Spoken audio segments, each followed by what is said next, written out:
अस्सलामुअलैकुम नाजरीन, मैं हूं आपका होस्ट एंड दोस्त हसनैन इकबाल और आज मैं मौजूद हूं बहावलपुर के अंदर। हमारे साथ इस्लामिया यूनिवर्सिटी बहावलपुर के एक स्टूडेंट भी मौजूद हैं।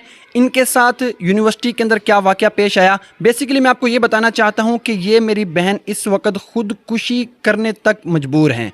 अब ये ख़ुदकुशी क्यों करना चाहती हैं, ऐसी आखिर क्या मजबूरी आन पड़ी, और सबसे बड़ी बात मैं आपको यहाँ पर बताता चलूँ कि ये इस वक्त अपने घर के अंदर भी मौजूद नहीं हैं। ये इनकी किसी सहेली का घर है जहाँ पर ये रह रही हैं। माँ बाप ने भी इनको घर से निकाल दिया है। अब ऐसा क्या वाक़या पेश आन पड़ा, इनसे जानने की कोशिश करते हैं। थोड़ा सा ओवरव्यू अगर मैं आपको देता चलूँ तो इंटरव्यू से पहले इन्होंने मुझे बताया कि इन्होंने जो नशे की लत है उसको कैसे अपनाया, यानी नशे की जो बुरी एक लत होती है उस पर ये कैसे लगी, और इनको लगाने वाले कौन थे, कौन कौन सा ये नशा करती थी, और इस वक्त ये अपनी जो स्टूडेंट्स फेलोज़ हैं उनको क्या पैगाम देना चाहती हैं, आप लोगों के तक अपना कौन सा पैगाम पहुंचाना चाहती हैं, वो इन्हीं की ज़बानी हम जानने की कोशिश करते हैं। तो अस्सलामु अलैकुम। वालेकुम अस्सलाम। मेरी बहन, क्या नाम है आपका? मारिया। अच्छा मारिया बहन, आप ये बताएं कि आप नशे पर कैसे लगी, आपको लगाने वाले कौन थे, और आप कौन कौन सा नशा करती थी?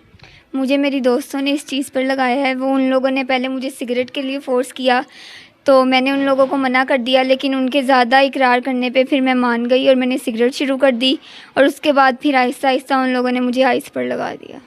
अच्छा, आप मुझे ये बताएं कि उन्होंने आपसे जो इतना ज़्यादा कहा कि आप सिगरेट पिएं या नशा करें, तो आपने फ़ौरन से उनकी बात मान ली या उन्होंने कुछ मजबूर किया आपको पीने के ऊपर? नहीं, पहले तो मैं नहीं मानी थी, लेकिन फिर उन लोगों ने मुझे कहा कि हम तुम्हें प्रोफेसर से ज़्यादा नंबर्स लेके देंगे, पैसे देंगे, तो तुम इस तरह करो। तो फिर मैं उनकी बातों में आ गई और मैंने कर लिया।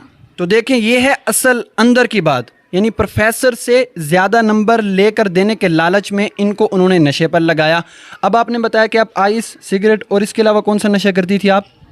मेरी दोस्तें शराब वगैरह भी पीती थी और भी बहुत से नशे करती थी, लेकिन शुक्र है कि मैंने सिर्फ सिगरेट और आइस ही की है।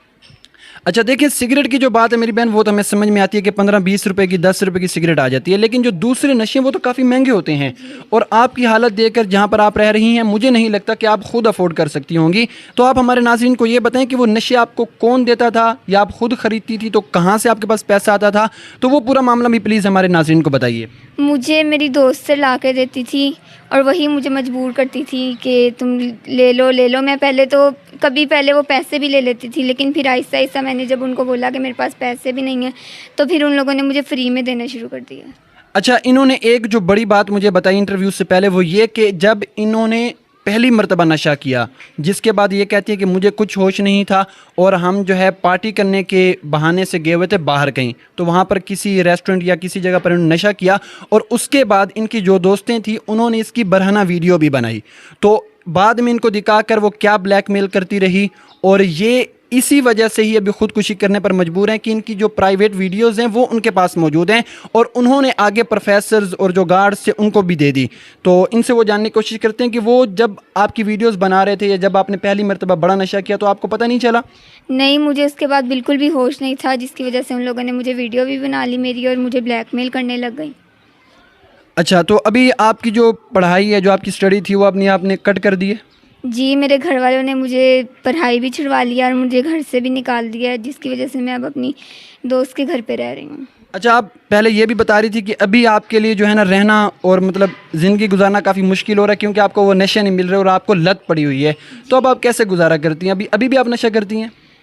अभी मैं बहुत कम, कभी कभार, क्योंकि अभी मुझे आदत उसकी चीज़ की है, तो इसलिए, लेकिन मैं आहिस्ता आहिस्ता कोशिश कर रही हूँ कि मैं उस नशे को ख़त्म कर दूँ और ना कर। तो जी हाँ नाज़रीन, आपने सुना कि आप ख़ुद भी ये जानते हैं कि जब एक बंदा किसी भी चीज़ के नशे में लग जाए तो उसके लिए वो यकदम से छोड़ना बहुत मुश्किल हो जाता है, और ये भी यही बता रही हैं कि मुझे चक्कर आते रहते हैं, मेरा दिल नहीं लगता, मुझे कुछ होश मोश नहीं होती जब तक मैं नशा ना करूं। लेकिन अभी ये बता रही हैं कि जो थोड़ी बहुत पुड़िया शुड़िया ये वहाँ से लेकर उसी पे ये अभी गुजारा कर रही हैं। तो आप ये बताएं कि आप खुदकुशी क्यों करना चाहती हैं, जिसकी वजह से हम आपका इंटरव्यू कर रहे हैं और आपका पैगाम लोगों तक पहुँचा रहे हैं? असल बात बताएँ। असल वजह यही है कि वो लोग एक तो मुझे वीडियो से ब्लैकमेल कर रहे हैं कि हम तुम्हारी वीडियो लीक कर देंगे, तुम आओ हमारे पास वापस आओ, लेकिन मैं नहीं जाना चाहती। अब मेरे घर वाले भी बहुत परेशान हैं कि वो लोग अब कैसे अपना मुँह बस सबको दिखाएंगे, तो इसलिए उन लोगों ने मुझे घर से भी निकाल दिया है। लेकिन अब मैं नहीं जाना चाहती और मैं मजबूर हूँ, मैं क्या करूँ, इसलिए मुझे खुदकुशी पे करनी पड़ रही है। अच्छा, आप یہ بات بھی بتائیں، جو بھی آپ پہلے بتا رہی تھی کہ آپ کبھی نہیں گئی کسی لڑکے کے ساتھ یا کہیں پر بھی، لیکن آپ کی جو فیلوز تھی وہ کیسے جاتی تھی، کن کے ساتھ جاتی تھی اور انہوں نے کتنا پیسہ کما لیا ہے؟ اچھا، میں آپ کو بتانا چاہتا ہوں کہ یہ گئی تو تھی پڑھنے کی غرض سے، یہ بھی اور ان کی کافی اور جو فیلوز تھی وہ بھی، لیکن وہاں جا کر کے پڑھائی کی بجائے انہوں نے کوئی اور ہی کام دھندا شروع کر دیا، تو اس کے بارے میں بھی ان سے جانتے ہیں، تو پلیز وہ بھی بتائیے۔ ان کو بڑی بڑی گاڑیوں پر لڑکے لینے کے لیے آتے تھے اور پھر وہ ریسٹورنٹس میں اور کیفے وغیرہ میں لے کر جاتے تھے۔ تو میرے دوستو، آپ نے یہ ان کی جو داستان تھی وہ سنی، اور ابھی نشے کی وجہ سے ان کا گھر بھی برباد ہوا، ان کی پڑھائی بھی برباد ہوئی۔ یہ مجھے بتا رہی تھی بیچاری کہ ان کا خواب تھا کہ یہ ڈاکٹر بنے، تو اب دیکھیں نشے نے ان کو ڈاکٹر سے کیا بنا دیا۔ تو آپ اگر اپنی جو اور بہنیں ہیں یا ہماری مائیں ہیں جو بھی یونیورسٹیز میں جائیں گی یا کالجز میں جائیں گی، ان کو اگر آپ کوئی آخری نصیحت کرنا چاہیں تو پلیز۔ میں یہی کہنا چاہوں گی کہ آپ لوگ میری طرح کسی کی باتوں میں نہ آنا، اور آپ لوگ پڑھائی کرنے جا رہے ہیں، اپنے والدین کا یقین نہ توڑنا اور صرف پڑھنا، اپنی دوستوں کی باتوں میں مت آنا۔ تو جی ہاں ناظرین، انہوں نے بالکل ٹھیک کہا کہ آپ کے جو ماں باپ ہیں وہ اپنے خون پسینے کی کمائی سے، اور لڑکیوں کو پڑھانا تو ہمارے معاشرے میں ویسے ہی بہت نچلا کام سمجھا جاتا ہے یونیورسٹی لیول پہ، لیکن پھر بھی وہ اگر قربانی دے رہے ہیں، آپ پر بھروسہ کر رہے ہیں، تو آپ کا بھی فرض بنتا ہے میری بہنوں کہ آپ اگر یونیورسٹی میں پڑھ رہی ہو، اگر آپ قابل ہو تو پڑھو، نہیں قابل تو نمبروں کے لالچ میں یا کسی اور چیز کے لالچ میں اپنے ماں باپ کی زندگیاں اور اپنی زندگیاں تباہ نہ کریں۔ اور اپنے جو دوست ہے یعنی مجھے اجازت دیجیے، آپ کا شکریہ۔